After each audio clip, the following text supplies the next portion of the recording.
Hello and welcome to the latest edition of Meeting with the Manager. I'm City Manager Eric Tungate. On this month's show, I'll be welcoming in our County Commissioner, Helene Zach, as well as our Director of Public Safety, Steve Cooper. First, I'd like to say a few things. There are a whole litany of things going on here in the city of Oak Park. Over the last few years, I've spoken to you many times about all of the changes that have been taking place. Most importantly among the changes are that we have been able to stabilize the finances of this community, due in large part to your assistance in improving Public Act 345. Throughout the entire process of receiving approval for that vote, we talked about economic development. It is most important to the future of our city because it is the only way that we can grow our city's tax base. In the coming days, weeks, and months, you will be hearing about a whole bunch of different economic development projects. Many of them are large and they are exciting. They include regional partnerships as well as large-scale developments as well as small storefront facade improvements. I'm looking forward to these projects because again they will benefit all of us in this community. I now have the distinct honor of introducing our esteemed County Commissioner, Commissioner Helene Zach. Welcome to the show. Thank you. It's a pleasure to be here. Thank you. Well, I wanted to just go right into it, and you've been a very active participant in our city's turnaround, and I wanted to go right into it. So could you talk to me about some of the programs that are currently being offered from the county in the city of Oak Park that our residents should know about? Well, one of my favorites is the Community Development Block Grant Program. And so the city for years receives it could be somewhere $50,000, $60,000, $70,000 that they use for chore programs and other community development projects here. We also offer no-interest loans for repairs for residents, and I know that for years lower-income residents have taken advantage of that. And these really translate into wonderful programs. I don't oversee the Road Commission directly, it's a separate entity, but we've worked very closely together on issues such as traffic signals. Yes. And they've been very sensitive that we have probably the greatest amount of pedestrians in our community because of religious observance. And the Road Commission has worked very closely on timing of signals for school children and others to cross.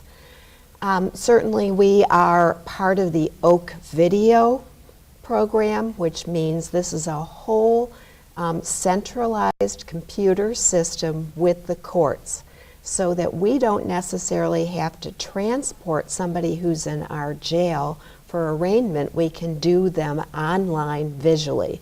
And I know that our judges and our public safety uses that program.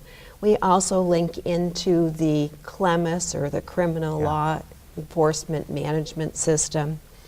About 8 years ago, we tried to make Oak Park wireless Oakland, and that project unfortunately didn't go through, but that was an example of trying to do that.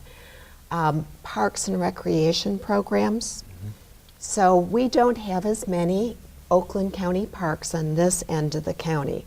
However, we have lobbied effectively to bring a lot of the different stages, the mobile programs. There's free busing now through the parks that take some of our students or seniors to parks programs. That's another county program. When it comes to Homeland Security, and unfortunately, many of us experienced that this summer. And so Homeland Security falls under the county, and it falls under our Health and Human Services Department.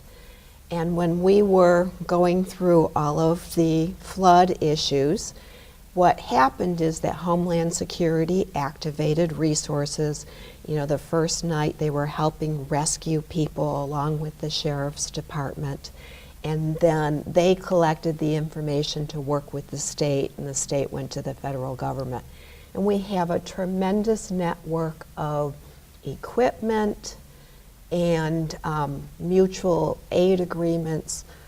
You know, I could go on, Eric, but these are just some really good examples of how we partner and collaborate with the county. Well, there's no doubt, and I think oftentimes people forget that there are all of these, shared services agreements and services that we link up with, and most notably in the recent past was, of course, the response to the flood, and I wanted to thank you publicly about your serving as a real intermediary between the city, who, we were struck by this thing as bad or worse than anybody, between the city and the Homeland Security divisions. I appreciate that very much.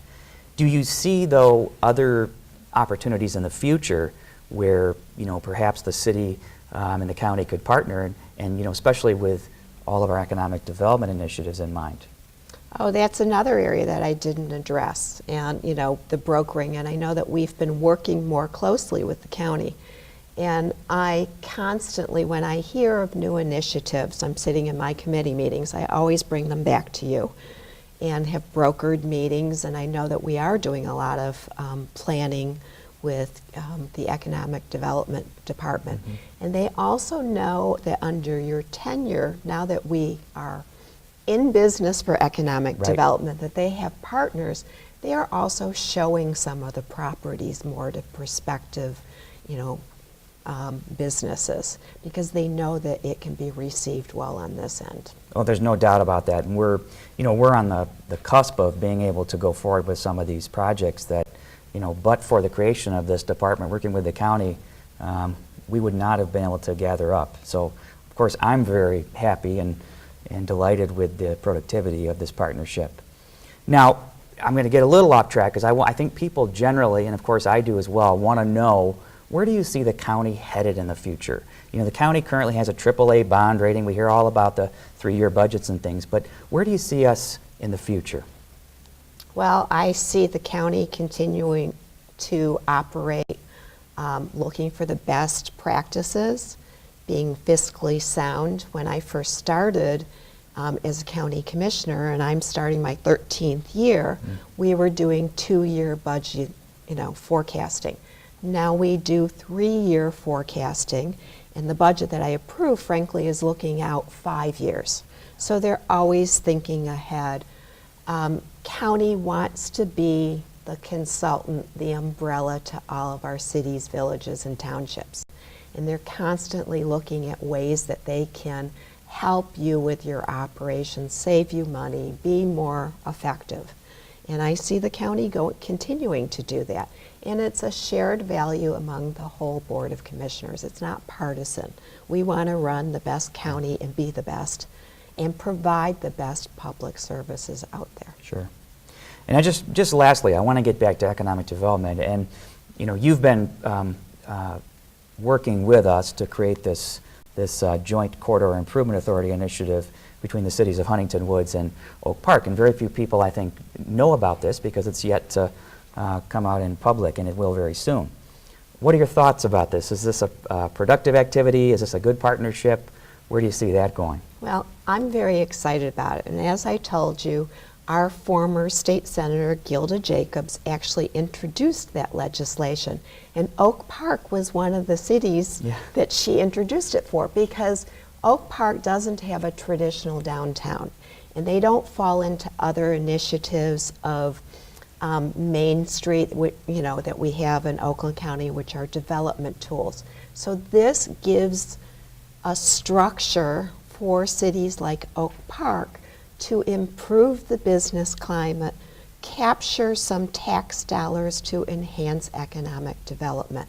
And I'm so excited that it's happening. And the more we can collaborate and work with our neighbors, you are waking up Huntington Woods about this opportunity. Yeah. And they're looking to Oak Park to share the expertise. I think it's a lot of really positive synergy and collaboration. Well, and I very much appreciate your support on this issue and many others. And I'll just add my 2 cents. Of course, that's absolutely the case. I mean, working with our neighbors, whether it be Huntington Woods, Southfield, Detroit, whatever community, is absolutely critical to the future of this city, because we all know that we're not an island. And I know you've said this many times in the past. And we're not an island, and as I always say, there aren't any islands left anyway. No. So, you know, we have that in mind. So I'm thrilled about the partnership, and I can't wait to hear from our residents as we march this thing through the legislative process. I want to thank you for joining me today. It's very much appreciated, and I look forward to working with you in the future. Thank you. It's Thank a you. pleasure to work with you and the residents of Oak Park. Thank you. Thank you. As always, I now have the distinct honor of welcoming in our Public Safety Director, Director Steve Cooper. Thank you for joining me. Thank you, sir. Glad to be here. As always. I wanted to start off, you know, we're in the winter months, and, you know, obviously we're seeing some snowfall now. So could you talk about snow emergencies and some of our residents getting their vehicles off of the streets during those? Sure. Now, so far we've been lucky. We've had a pretty mild winter, and we were very appreciative so far. But like you said, as the winter progresses, the snow is going to become a little more abundant. And our major concern is getting those vehicles off of the side streets so that we can get our actual plows down the different various community blocks there. The main reason, like I said, is because of if we have to get an ambulance or we have to get a police car down the street, if you have cars that are not moved and the snow's been partially plowed, then it obviously makes it very difficult for our emergency equipment to navigate down those side streets. Yeah, and I also wanted to mention that from a public works perspective, it makes the street much easier to plow and thereby allowing these passageways to be open. I wanted, you know, we just ended our calendar year, so we just received our annual crime statistics, and I know this is a question that you get a lot, it's a question that I get a lot here in this community. Can you talk a little bit in more detail about what our statistics showed? Absolutely, and you're exactly right. As soon as the year end comes, you know, everybody wants to know, how do we finish up in Oak Park? What were the crime statistics? I can tell you this just from taking a preliminary look, that our Part 1 crimes, which are actually the more violent, and we can classify them as the more serious crimes. They include the homicides, the assaults, the criminal sexual conducts, the robberies, the home invasions. Those are down by double-digit numbers, and we're very happy about that. But I would also caution residents not to just look at the numbers, but you have to take a little more in-depth look when you're actually talking about crime stats, as just opposed to looking at the numbers. And one of the categories that I like to focus on is known offenders. Is it a situation where, you know, is it a domestic assault situation? A home invasion? Is it a known offender? Is it a boyfriend-girlfriend type situation?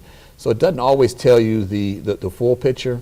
One of the other things that we want to be cognizant of when you're looking at those crime stats is it doesn't tell you as far as how many of those people that actually committed those offenses were actually apprehended. Mm-hmm. So it doesn't give you a clearance rate.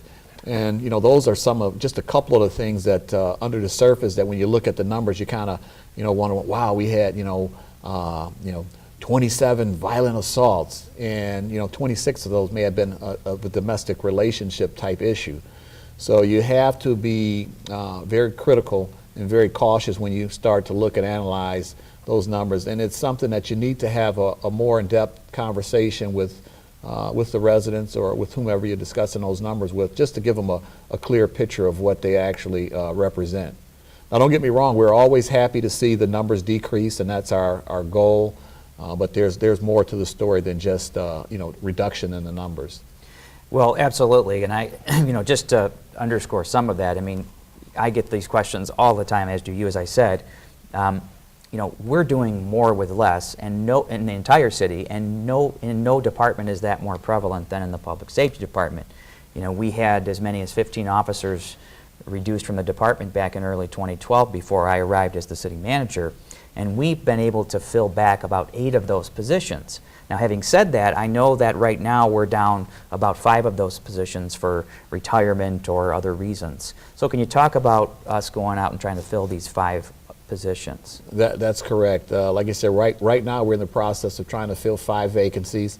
3 of those were due to retirement situations, and then the other couple positions are still positions that we need to fill that you authorized in the previous budget, or in the current budget, I should say, that we're in now.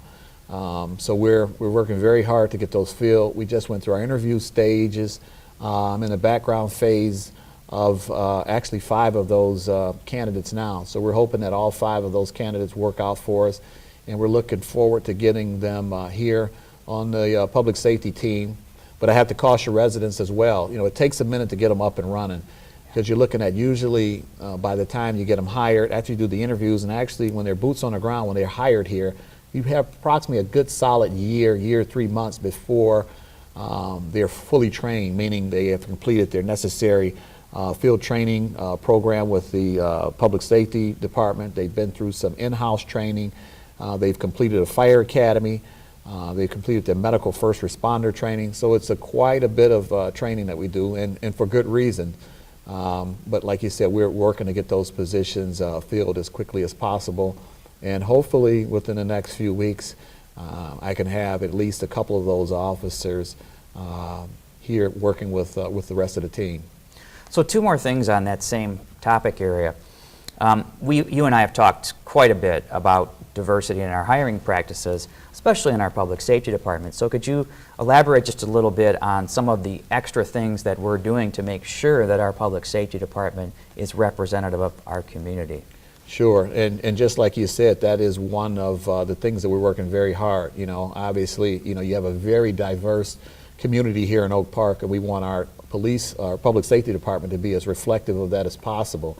And we're taking the extra steps as far as going to minority recruiting fairs. We're advertising specifically in the Detroit News, the Detroit Free Press, the Chronicle. We're attending all of the academies prior to graduation and speaking with the candidates there as well. And we're reaching out. I'm always in a recruiting mode, so even if we're hiring or not, I constantly take the opportunity to engage as many prospective candidates as I run across as possible, just to talk to them about what a great community Oak Park is, how diverse we are, and like you said before, we're trying to do everything possible to get minorities, whether it be African American, female, Hispanic, whatever the situation is. I always tell our officers, I was like, I love roses. A bouquet of roses is nice, but we want a variety of flowers here in our public safety department. So I'll continue to do everything possible to make that happen. And just one last point. One of the things that, by your permission, for our next hiring process, we'll be opening up, expanding our pool of applicants to include those that are what we call non-certified. Right now, we hire from what we call our certified, or you have to be at least a certified law enforcement officer before we'll accept your application. And sometimes that limits your scope as far as how many applicants you can bring into the fold. So, like I said, I'm very grateful to you for allowing us to open up those parameters to try and grab as many applicants as we can to have a very eclectic pool. So, thank you again. Well, thank you for all of your efforts. Last question I want to ask you. We've talked, I just mentioned that we've been able to get back about 8 of the 15 positions that we lost. We're heading into a new budget cycle here. So what are some of your ideas for filling even more of those positions? Because as I've said consistently since the day I arrived, we need to have those positions back and probably then some in order to do the appropriate policing procedures that we're looking to do. No, you're spot on again, and like I said, I have to give you the lion's share of the credit for getting those positions and getting us as much positions as possible with the public safety department. We're looking, the more officers we bring in, the more programs and the more different initiatives we can venture out into as it relates to community policing. Prior to losing positions before, we were able to have bicycle patrols. We were able to do more foot patrols. We were able to concentrate our efforts a lot more into different areas of the city as far as the different schools, K through 12, and we want to look to get more involved and engaged in those areas as well. And like I said, one of the things that I'm looking forward to, I know last year we had our first citywide community block picnic, and this year we're going to repeat that again. But one of the things I would like to do is to do like an open house with the public safety department, where we can have residents bring in the kids and the family and come in and look into our new facility, have a hot dog, have some popcorn, go out and look in the police cars, squirt some water from our fire trucks. So That is one thing that I'm really excited about, and I'm trying to get the pieces put together so we can make that a huge success this spring, hopefully late spring, early summer. Well, as always, I want to thank you for joining me today, and thank you for your amazing leadership in this department. I appreciate it. Thank you, sir. Thank you. I want to thank all of my guests for joining me on this month's show. Before I close, I'd like to say a few additional things. All of the things that we've spoken about are exciting things for the city of Oak Park. I would like to share our renewed three-pronged approach as we move forward into all of these important initiatives. First, we intend to become more business-friendly and pro-economic development throughout the community. Second, public safety is our top priority. There is no more important job around the city than taking care of you and making sure you're safe. And lastly, we're going to make sure that we take on blight once and for all. It is our goal by the end of the next fiscal year to have every single rental property throughout the city registered. That is a heavy burden, and it's a burden that has not yet been taken on. I'm looking forward to getting it under control. Thank you for joining me, and I look forward to seeing you again in next month's show.